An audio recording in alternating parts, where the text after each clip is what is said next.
tanggapin ang lawaking lalim ng pag-ibig ng Panginoon sa ating lahat, na kung saan ibinigay niya ang kanyang bugtong na anak upang hindi tayo mapahamak, hindi tayo ay magkaroon ng kaligtasan.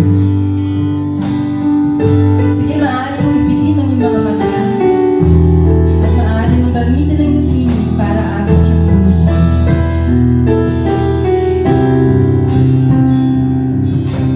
Hallelujah, Lord God.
Isang magandang araw po sa inyong lahat. It's a privilege na makapagbahagi po sa inyo ng salita ng Diyos at sa aking sariling karanasan. Na ibabahagi ko sa kwentong ito ay kung gaano tayo kamahal ng Diyos.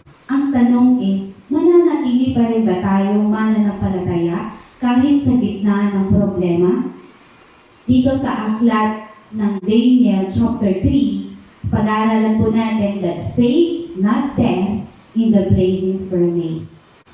Makikilala po natin dito si Shadrach, Meshach, at Abednego.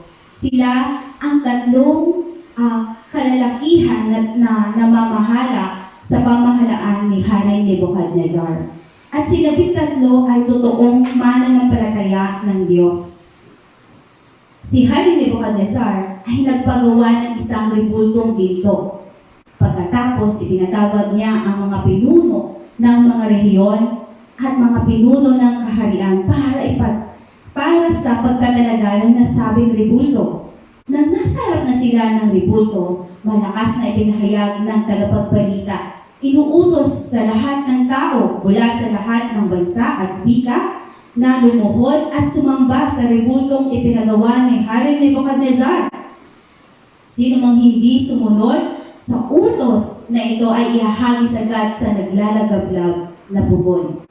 Nang marinig na ng mga tao ang tunog ng mga instrumento, agad silang lumuhod at sumamba sa rebultong ginto na pinagawa ni Haring Nebuchadnezzar. Ngunit samantala, si Shadrach, Meshach, at Abednego ang bukod tanging nakatayo lamang at hindi lumuhod sa rebultong ginto. Isa sa mga pinuno ang nagsalita, "Mahal na hari, inuutos po ninyo na lumuhod at sumamba sa inyong rebultong ginto, at sino mang hindi sumunod ay ihahagis sa naglalagablab na pugon." Hindi po sumunod sa utos ninyo si Shadrach, Meshach, at Abednego. Ang mga Hudyong inilagay ninyo bilang mga tagapamahala sa Babylonia. Hindi po sila naglilingkod sa inyong Diyos ni sumasamba sa pinagawa ninyong rebulto. Sumagot si Haring Nebuchadnezzar.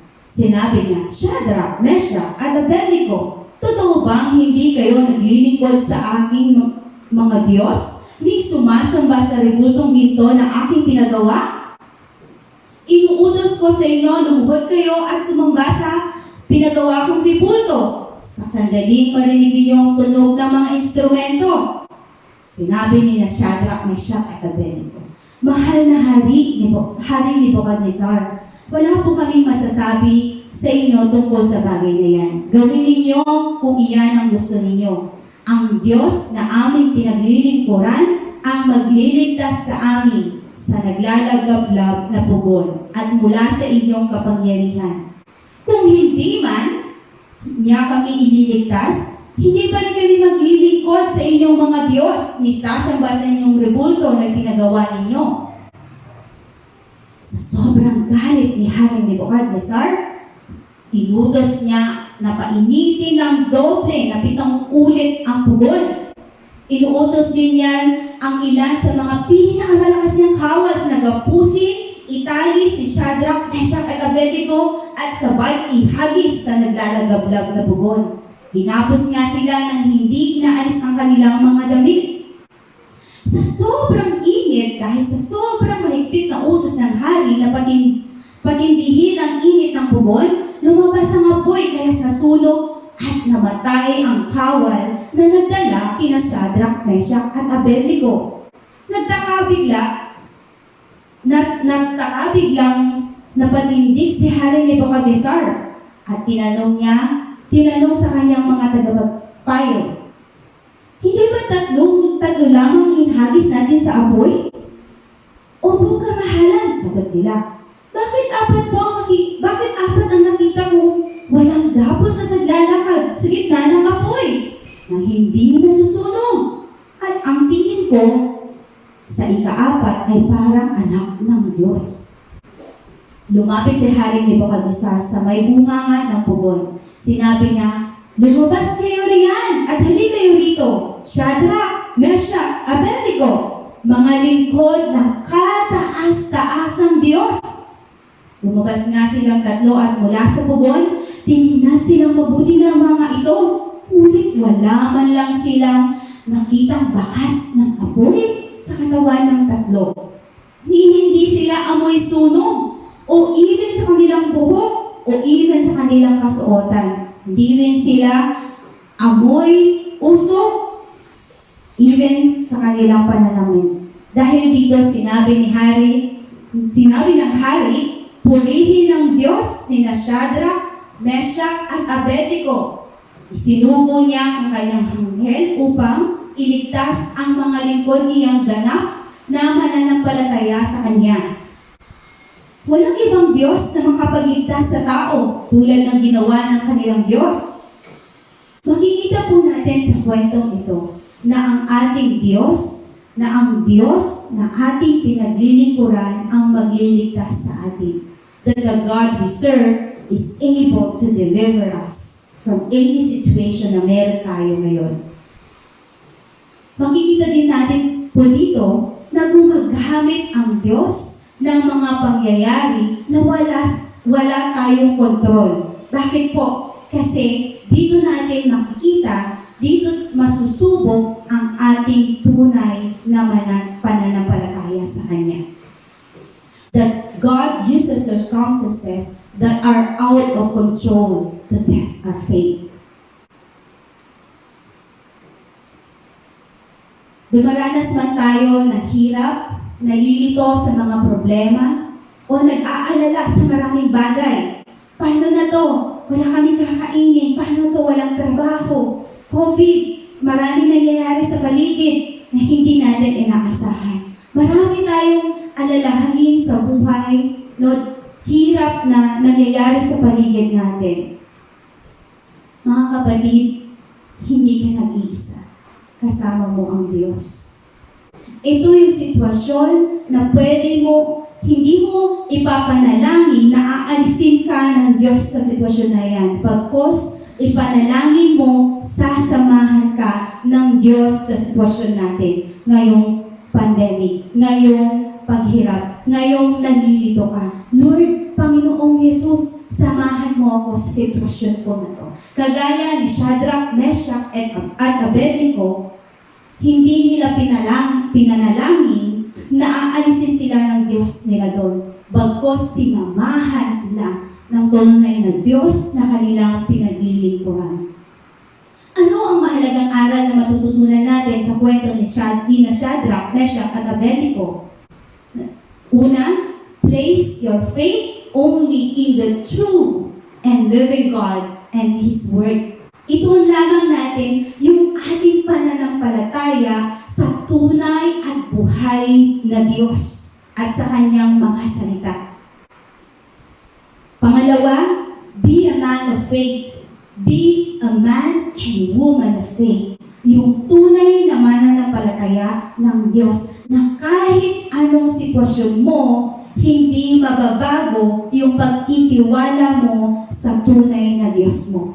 Dahil ang Diyos, kaya kang samahan, kaya kang iligtas, kaya kang iahon dyan sa sitwasyon mo.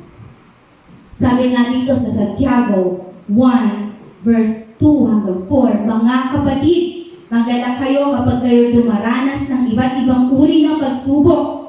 Dapat ninyong malaman na nagiging matatag ang inyong pananampalataya sa pamamagitan ng mga pagsubok. At dapat kayong magpakatatag hanggang wakas upang kayo'y maging ganap na walang pagkukulang.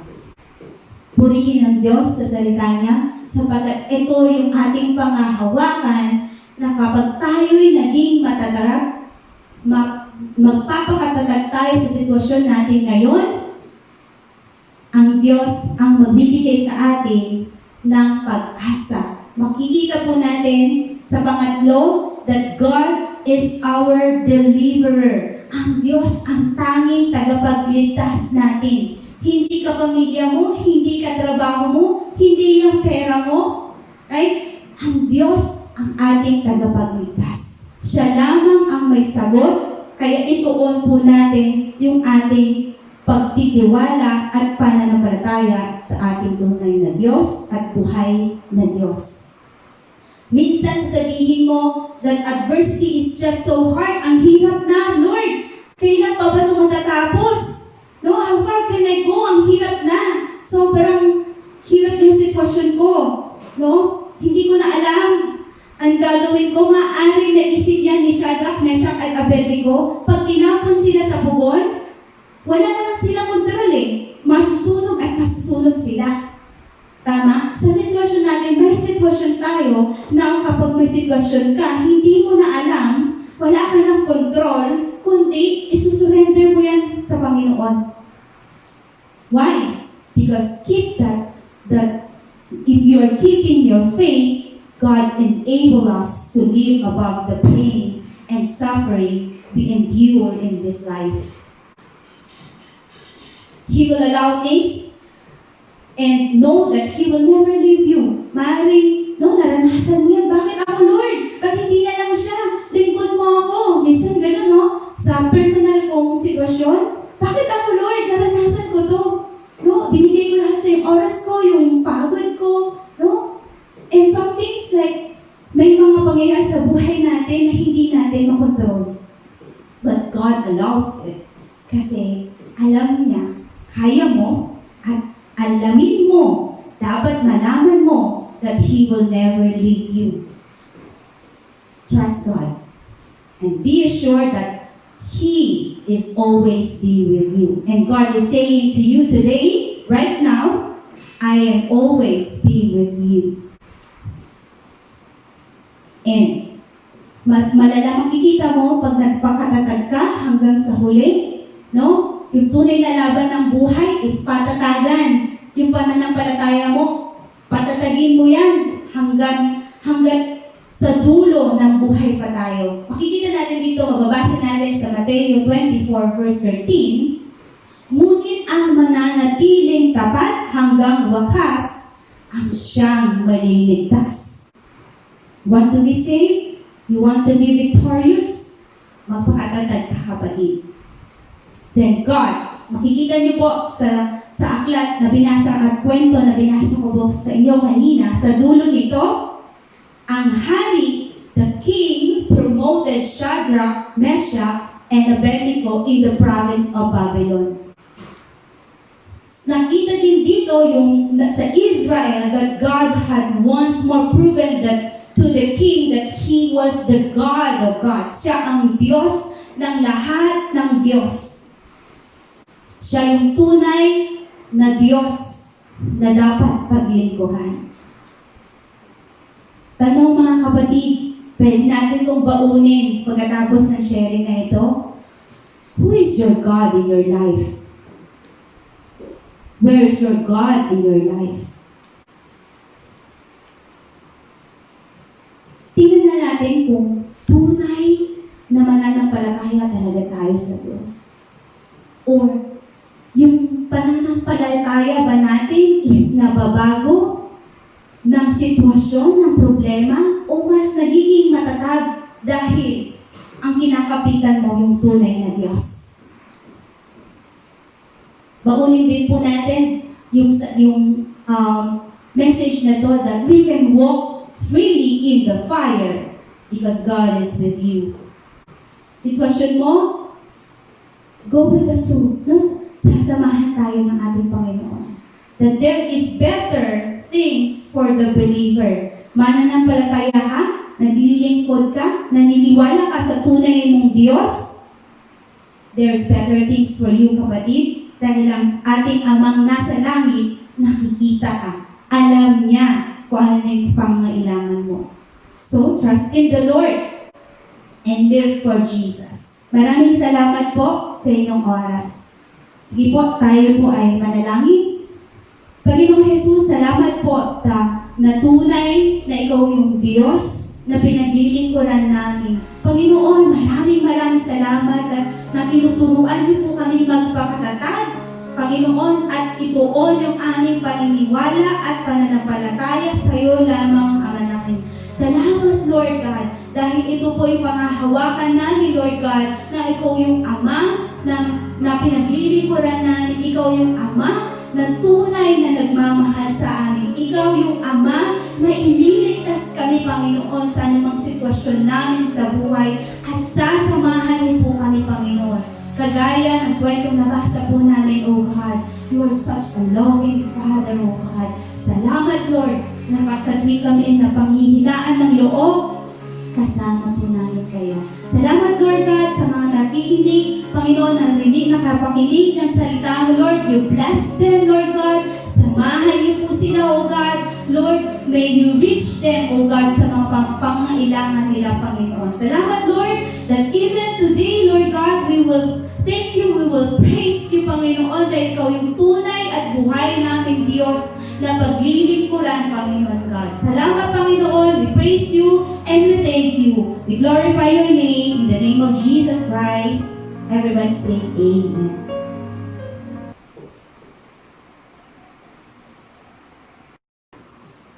Ayan, sa mga nakapanood po ng mensaheng ito, maaari niyo pong ibahagi sa inyong kapamilya, katrabaho, pwede rin sa kapitbahay, no?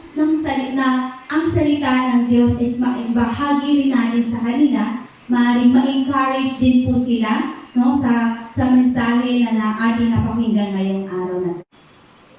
Lagi po namin sinasabi na sa Diyos ang papuri. Maraming salamat po.